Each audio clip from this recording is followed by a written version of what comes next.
अस्सलामुअलैकुम मेरे प्यारे अजीज़ viewers, welcome to my channel. उम्मीद करती हूँ कि आप सब खैरियत से होंगे। आज की इस वीडियो में मैं कुछ टिप्स एंड सजेशंस देने वाली हूँ उन लोगों को जिनका किसी भी बैंक में अगर अकाउंट मौजूद है और वो अपने अकाउंट में होने वाले पैसों की छोटी छोटी कटिंग से परेशान है और ये सोचते हैं कि आए दिन हमारे बैंक अकाउंट से कुछ ना कुछ डिडक्ट हो जाता है, कोई ना कोई चार्जेस की वजह से हमारे अकाउंट का बैलेंस कम होता चला जाता है। और कुछ लोग तो इस की वजह से अकाउंट रन करना ही छोड़ देते हैं या फिर अकाउंट को बंद करवा देते हैं। तो इस वीडियो में मैं यही बताऊंगी कि आपके ये चार्जेस किस वजह से होते हैं और आपको किन किन बातों का ख्याल रखना चाहिए ताकि आप इस तरह की डिडक्शन से महफूज रह सकें।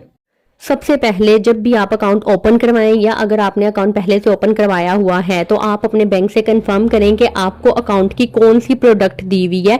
आप अगर एजुकेटेड हैं तो आप उनकी वेबसाइट पे जाके या तो खुद उस प्रोडक्ट की सारी इंफॉर्मेशन रीड आउट कर लें। अगर आप नहीं करना चाहते वेबसाइट से तो आप बैंक में बैंक ऑफिसर से लाजमी कंफर्म करें कि इस अकाउंट में बैलेंस मेंटेनेंस की कोई कंडीशन तो नहीं है, क्योंकि 90% बैंक अकाउंट्स में ये कंडीशन होती है कि आपको बैलेंस मेंटेन रखना पड़ता है। यानी कि आप के अकाउंट में फॉर एग्जांपल किसी अकाउंट में ये कंडीशन होती है कि आपने 40,000 मेंटेन रखना ही रखना है। यानी कि अगर आपका 40,000 से अमाउंट कम होगी 40,000 से तो आपको मेंटेनेंस चार्जेस हिट होते हैं। ये डिफरेंट लिमिट हो सकती है। किसी अकाउंट में 10,000 की लिमिट होती है, किसी अकाउंट में जो है वो 20,000, 30,000, 40,000, यानी कि डिफरेंट कंडीशन होती हैं बैलेंस मेंटेनेंस की।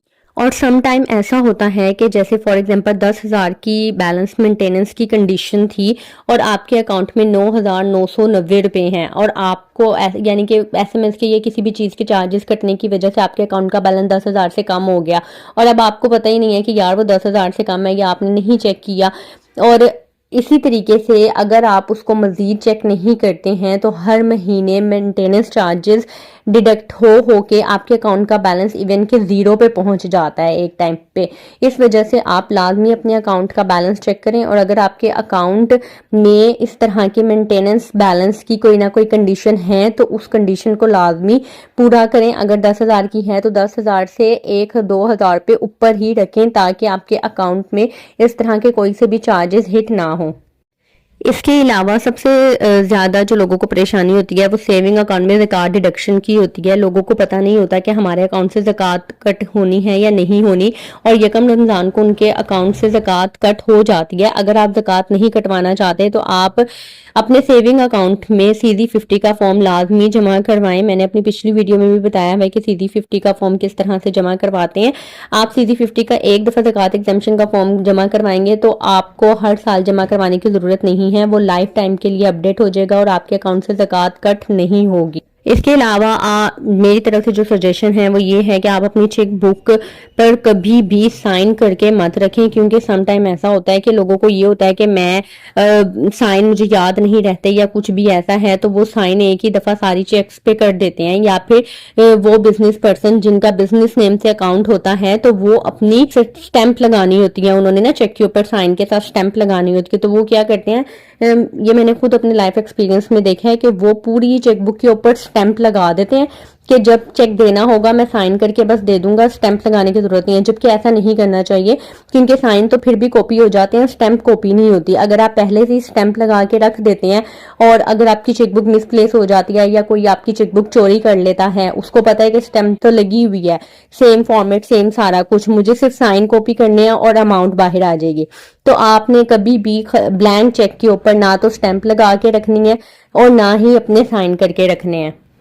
अपना एटीएम कार्ड जब भी आप इस्तेमाल करें, डेबिट कार्ड या एटीएम कार्ड, उसके पिन को हमेशा छुपा के इस्तेमाल करें। इवन कि आप किसी मॉल्स वगैरह में शॉपिंग करने के लिए गए हैं और वहां पे आपने कार्ड के जरिए पेमेंट किया है तो हमेशा अपना पिन जो है वो छुपा के एंटर करें, क्योंकि कार्ड की फ्रंट साइड के 16 डिजिट्स, इसके अलावा कार्ड की बैक साइड पे CVV कोड प्रॉपरली मेंशन हो रहा होता है और जब आप पिन एंटर करते हैं तो वो तीसरी इंफॉर्मेशन भी सारा कुछ जिसमें चोरी करना होता है वो कर लेता है और आपके कार्ड में से कोई ना कोई फ्रॉड हो सकता है। तो आप अपनी डिटेल जो है हमेशा छुपा के एंटर करें। अगर डेबिट कार्ड आपका मिसप्लेस हो जाता है या नहीं मिल रहा है तो उसको फौरी तौर पे हेल्पलाइन पे कॉल करके आर्जी तौर पे बंद करवाएं ताकि जैसी वो कार्ड आपको मिल जाए अगर तो आप उसी कार्ड को एक्टिवेट करवा सकें। और अगर आपको कार्ड नहीं मिलता है तो उसको मुकम्मल तौर पर बंद करवा के नए कार्ड के लिए अप्लाई करें। इसके अलावा आप अपनी कोई भी तब्दील की हुई डिटेल लाजमी बैंक अकाउंट में जाके अपडेट करवाएं, यानी कि अगर आपने मोबाइल नंबर चेंज किया है या आप अपने रेजिडेंस एड्रेस को चेंज किया है, कहीं और शिफ्ट हो गए हैं, या फिर मोस्ट इम्पॉर्टेंट बात कि अगर आपने अपना शनाख्ती कार्ड नया बनवाया है तो आप अपने नए शनाख्ती कार्ड की एक्सपायरी डेट लाजमी बैंक अकाउंट में जाके अपडेट करवाएं ताकि आपका अकाउंट बंद ना हो, क्योंकि आपकी किसी भी चीज़ इनकम्प्लीट होने की वजह से, कोई भी इंफॉर्मेशन इनकम्प्लीट होने की वजह से आपके अकाउंट में ब्लॉकेज लगाई जा सकती है। तो कोशिश करें जो भी चीज़ आप अपडेट करवाएं, न्यू लें तो उसको बैंक अकाउंट डिटेल में भी लाजमी अपडेट करवाएं। इसके अलावा आप अपने बैंक अकाउंट के सिग्नेचर स्पेसिमेन लाजमी याद रखें। इवन कि जब आप अकाउंट ओपन करवाने जाते हैं तो वो आपसे एक सिग्नेचर स्पेसिमेन के ऊपर सिग्नेचर स्पेसिमेन कार्ड के ऊपर सिग्नेचर स्पेसिमेन लेते हैं। तो आप कोशिश करें अगर हो सकता है तो उसकी पिक्चर अपने पास रख लें ताकि आपको हमेशा अपने साइन याद रहे। इसके अलावा आपने अपनी पर्सनल इंफॉर्मेशन कभी भी किसी के साथ शेयर नहीं करनी है। इवन के अगर आपको हेल्पलाइन से कॉल आती है तो भी आपने अपनी पर्सनल इंफॉर्मेशन नहीं देनी है, क्योंकि कभी भी बैंक आपको खुद कॉल करके आपकी पर्सनल इंफॉर्मेशन नहीं लेता है।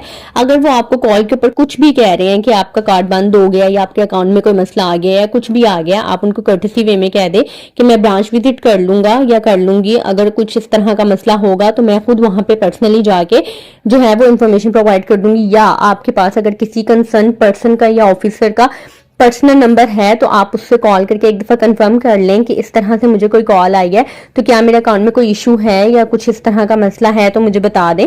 नहीं तो आप पर्सनली विजिट करें ब्रांच में, और अगर कोई इन्फॉर्मेशन रिक्वायर्ड है तो आप खुद उनको जाके प्रोवाइड करें। आपने कभी भी किसी लिंक के ऊपर, किसी फॉर्म के ऊपर, किसी कॉल के ऊपर अपनी पर्सनल इन्फॉर्मेशन नहीं देनी है। इवन कि अपनी वालदा का नाम भी नहीं बताना है, क्योंकि आपकी ईच एंड एवरी डिटेल जो है वो बैंक ऑफिसर के पास होती है। उनके बैंक अकाउंट की, आपके बैंक अकाउंट की डिटेल में उनके सिस्टम में मौजूद होती है। तो आपको किसी भी तरह की कोई भी इंफॉर्मेशन देने की जरूरत नहीं है। इसके अलावा आप अपने अकाउंट को हमेशा रनिंग में रखें, क्योंकि अकाउंट इस्तेमाल ना करने की वजह से 6 महीने के बाद इनएक्टिव और 1 साल के बाद डोरमेंट हो जाता है।